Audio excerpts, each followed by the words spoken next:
Hi, நான் அருண். நாங்கள் எல்லாமே ஸ்கூல் ஃப்ரெண்ட்ஸு, கரூர்லேருந்து வரோம். So P N farm house 1 day stay பண்ணியிருந்தோம். ஆம்பியன்ஸ் எல்லாமே சூப்பராக இருந்துச்சு. ஃபுட் எல்லாமே எக்ஸலண்ட்டாக இருந்துச்சு. ஹோம்மேட் ஃபுட் மாதிரியே இருந்துச்சு.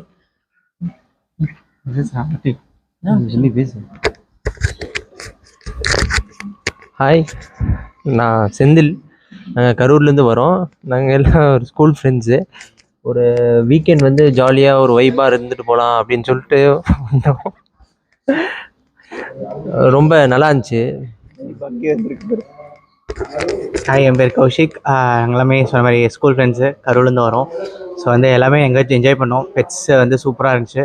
அதுக்கப்புறம் லைக் கேமல்ஸ், அதுக்கப்புறம் ஆஸ்ட்ரிச்சு, அது எல்லாமே நல்லபடியாக வந்து எக்ஸ்ப்ளோர் பண்ண ஆரம்பிச்சிச்சோம். நல்லா இருந்துச்சு. ஆக்சுவலி ஃபஸ்ட்டு டே வந்தோடனே எப்படி டைம் எக்ஸ்ப்ளோர் பண்ணணும்னு தெரியல. பட் ஆனால் வந்து ஃபஸ்ட் டேவே சீக்கிரம் முடிஞ்சிருச்சு. அந்தளவுக்கு என்ஜாய் பண்ணோம். ஃபுட்ஸுமே வந்து ஹோம்மேட் ஃபுட்ஸ் மாதிரி இருந்துச்சு. எந்த ஒரு ப்ராப்ளம்ஸும் இல்லை. நல்லா நீட்டாக இருந்துச்சு. ஆம்பியன்ஸும் தென்னந்தோப்புக்குள்ள இருக்கனால நல்லா என்ஜாய் பண்ணுற மாதிரி இருந்துச்சு. ஒரு வீட்டை விட்டு வந்த ஒரு ஃபீலே தெரில. அந்தளவுக்கு வீடை மறந்த அளவு இருக்கிற அளவுக்கு இங்கே ஒரு ஃபீல் இருக்குது. எஸ், லைக் அவங்க சொன்ன மாதிரி தான் எல்லாமே நல்லா இருந்துச்சு. கொஞ்சம் எல்லாம் குரூப்பாக வந்தீங்கன்னா கொஞ்சம் 4-5 மெம்பர்ஸோட ஒரு 7-8 மெம்பர்ஸ் அப்படி வந்தீங்கன்னா நல்லாயிருக்கும். அவ்வளோதான். Nice day, nice.